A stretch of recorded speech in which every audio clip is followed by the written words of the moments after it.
It appeared as though there would be a development with Chinford at last during the entire episode. After working a lengthy night shift, Lucy returns home in one of the last moments. Despite being worn out, she is glad to have Tim at her apartment. After making her a variety of her favorite dishes, swoon, he does what I've been waiting for all season. Tim continues to cook while Lucy settles down on the couch.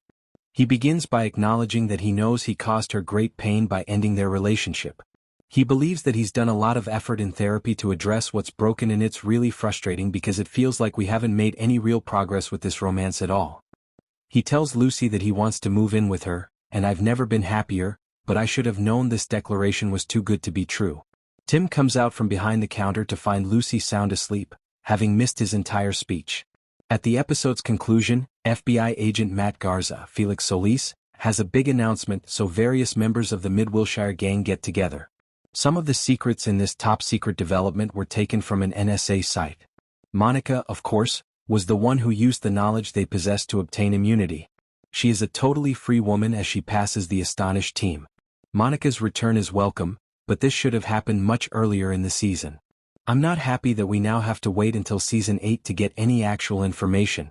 Throughout the season, the rookie has been keeping us updated on Oscar's whereabouts. It appears that Nolan has been following Oscar's movements the entire time, and he learns that he was working with a crew prior to being sent to prison.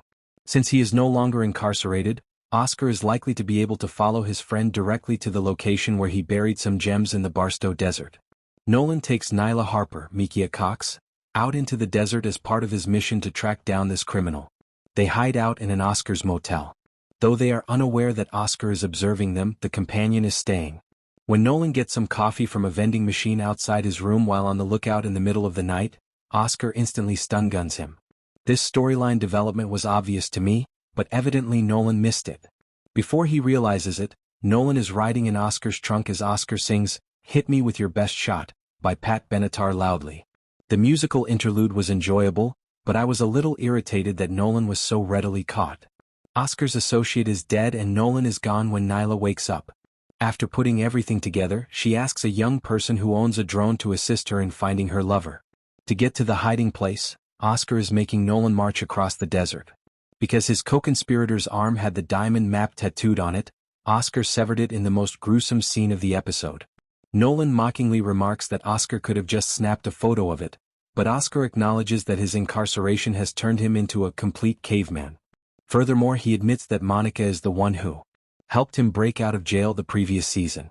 After Nolan successfully extracts the jewels, Nyla and the child find Nolan and Oscar.